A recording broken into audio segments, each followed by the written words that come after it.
YouTube'un en havalı kanalı Boarding Info'ya hoş geldiniz. 1970'li yıllarda fabrikadan çıkmış olan bir uçakla yolculuk etseniz huzursuz olur musunuz? Hayatında bir kere bile uçakla seyahat etmiş olan herkesin aklını kurcalayan ve zaman zaman dile getirdiği bir soru var. Eski uçaklar daha mı tehlikeli? Bir uçağın güvenli olmasının yeni olup olmamasıyla bir ilgisi var mı? Bugün hep birlikte neredeyse havacılık tarihiyle aynı yaşta olan bu sorunun yanıtını arayacağız. Ayrıca sizi operasyonlarına devam eden dünyanın en yaşlı uçağıyla tanıştıracağım. Türkiye'deki hava yollarının filolarında yer alan en yaşlı uçaklara da bakmayı ihmal etmeyeceğiz elbette. Hadi başlayalım. Havayolu şirketleri pazarlama stratejilerinin önemli bir parçası olarak en genç filoya sahip olduklarını iddia edip bu nokta üzerinden yolcuları üzerinde olumlu bir intiba bırakmaya çalışıyor. Bu da ister istemez eski uçakların güvensiz olup olmadığı sorularını akıllara getiriyor. Oysa durum pek öyle değil. Yolcu olarak bindiğimiz uçağın ne kadar güvenli olup olmadığı hakkında fikir yürütebilmek için çoğu zaman içinin ne kadar yeni ve modern göründüğüne bakıyoruz. Yeni koltuklar ve daha iyi aydınlatma sistemi, hatta daha temiz bir kabine sahip olması uçak için yüzeysel ve tam olarak gerçeği yansıtmayan değerlendirme ölçütleri. Yani bu kriterler sizin aradığınız sorunun gerçek cevabını vermeyebilir. Eski uçaklarda daha mı az güvendeyiz sorusunun kesin bir cevabı olmasa da bu konuda kesin olan bazı kurallar var. Uçağınızın ne kadar güvenli olduğu bakımları ile ilgili. Bazen şans, bazen tasarım, bazen uçağın ne kadar iyi ya da kötü kullanıldığı, güvenli olma durumuyla doğrudan ilişkili olabilecek diğer faktörler. Kesin olan tek şey bir uçağın ömrünün uzun olması. Dolayısıyla güvenliği konusundaki en önemli anahtarının tutarlı bir bakım geçmişine sahip olması. Uçakların bakım gereksinimleri ve Amerikan Ulusal Havacılık Dairesi FAA ile Avrupa Sivil Havacılık Örgütü EASA gibi havacılık otoritelerinin bu konudaki kontrol ve yaptırımları çok katı. Ticari uçuşlarda kullanılan tüm uçaklar belirli uçuş saatine ulaştıklarında veya iniş kalkış gerçekleştirdiklerinde periyodik olarak büyük ve küçük bakımlara tabi tutuluyor. Uçaklar yaşlandıkça bakımlarda daha titiz davranılıyor, bakım içerikleri ve kriterleri daha da katılaşıyor. Amerikalı Boeing ve Avrupalı Airbus bir otomobilden daha uzun süre dayanacak yolcu uçakları imal ettikleri için 20-25 ve hatta 30 yaş ve üzeri uçakları bugün kullanabiliyor olmamız oldukça doğal. Günümüzde bir yolcu uçağının 25 yıl ya da daha uzun süre aktif görev yapması son derece yaygın. İç ve dış basınç farklılıklarını yönetmek zorunda olan ve yüksek gerilime maruz kalan uçaklar için çalışma koşulları oldukça zor. Bunun bilincinde olan imalatçılar bu yüzden uçakları aşırı şekilde güçlendirilmiş ve son derece dayanıklı şekilde üretiyor. Sıradan bir otomobil hizmet ömrü boyunca genelde performansının %25 ile çalışırken uçaklarda bu oran %65 ila 85 aralığına kadar çıkabiliyor. Boeing 737 veya Airbus A320 gibi dar gövde uçaklar gün içinde çok sayıda kısa mesafeli uçuşta aktif olarak görev yaptıkları için uzun menzilli geniş gövde uçaklara göre daha fazla yıpranıyor. Bu yüzden de bu uçaklar göreceli olarak daha kısa bir ömre sahip olma eğiliminde. Yani sürekli yurt içinde uçan ve günde 5-6 kez iniş kalkış yapan bir uçak uzun saatler boyunca havada kalan kıtalar arası uçuş yapan bir uçağa göre daha yorgun olabilir. Uçaklar sahipleri için oldukça maliyetli bir yatırım aracı. Sadece fabrikadan yeni çıkan sıfır bir uçak değil, ikinci el bir uçağı almak için bile küçük çaplı bir servet ödemeniz gerekiyor. Bunun nedeni de uçağı oluşturan yüz binlerce parçanın her birinin ayrı ayrı da oldukça pahalı olması. Bu yüzden marka ve modele bağlı olarak fiyatı 500 milyon dolara kadar çıkabilen bir uçağın yenisini satın almak yerine uçağın düzenli bakımlarını yapmak havayolu şirketleri için çok daha işlevsel ve ekonomik. Özetle eski bir uçakta seyahat ediyor ve bunun farkında olmuyor olabilirsiniz. Motorlar ve diğer pek çok mekanik parça yenileriyle değiştirilmiş olabilir. Sizin kabin içinde gördüğünüz halı, koltuk, aydınlatma ya da diğer kozmetik ürünler de size uçağın geçmişi hakkında sağlıklı bir referans olmaz. Hava yollarının genç filo yaşına sahip oldukları konusundaki iddiası da prestijin yanı sıra yeni uçakların yeni nesil teknolojilerle donatılmış ve bu sayede yolcu konforunu daha yukarı çekecek özelliklere sahip olmaları ile ilişkilendirilebilir. Yeni uçakların daha ekonomik, daha verimli ve daha çevreci olduğu da bir gerçek. Unutmamamız gereken bakımları zamanında yapılmış bir uçağın dünyanın en güvenli seyahat aracı olduğu gerçeği. Hiçbir uçağın yaşı, uçağın güvenilirliğini bakım geçmişi kadar etkilemez.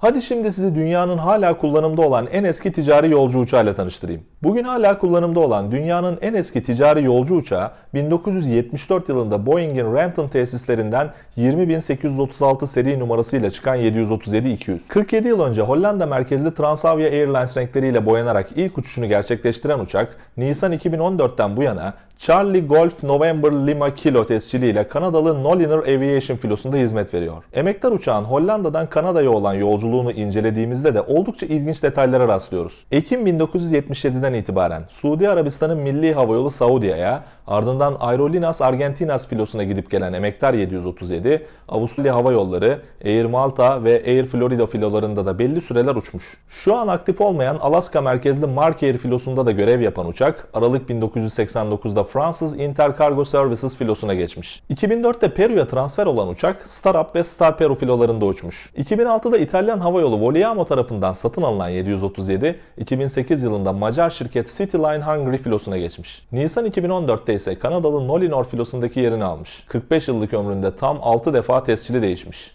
Müthiş bir hayat öyküsü. Dünyanın aktif olarak kullanılan en eski yolcu uçağı tam 45 yaşında. 18 uçaklık bir filoya sahip olan, az sayıda yerel destinasyona charter uçuşlar yapan Nolinor Aviation filosunda 2014'ten bu yana hizmet veriyor.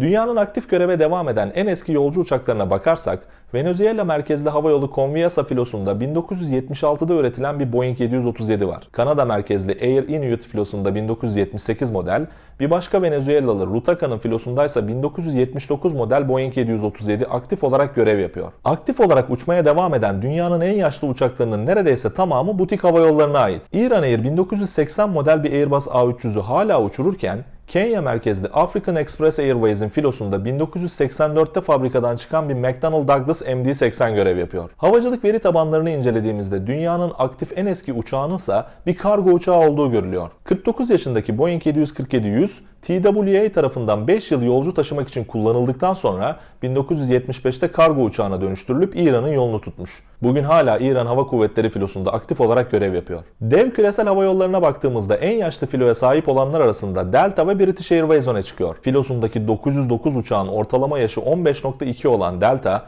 30 yaşında bir Boeing 757 ve 32 yaşında MD-80'i hala aktif olarak uçuruyor. İngilizlerin milli havayolu British Airways filosunun ortalama yaşı ise 13.7. Havayolunun en yaşlı uçağı 2 Şubat 1993'te filoya katılan Boeing 747-400.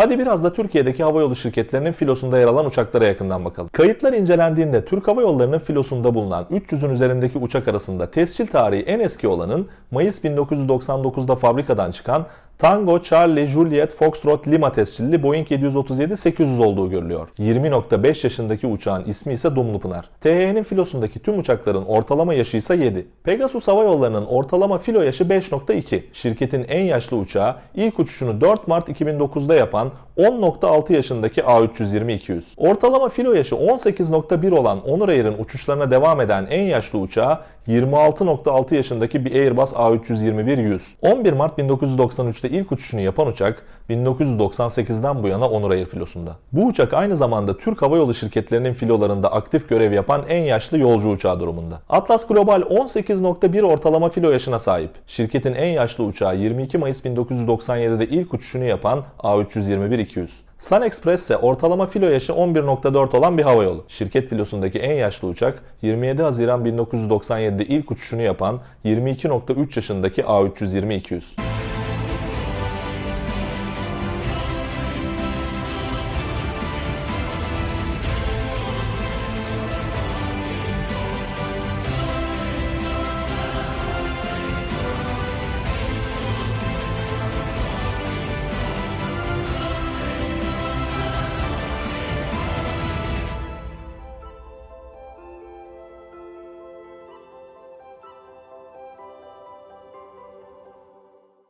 Bizi izlediğiniz için teşekkür ederiz. Videomuzu beğenmeyi, kanala abone olmayı ve tüm bildirimleri açmayı sakın unutmayın.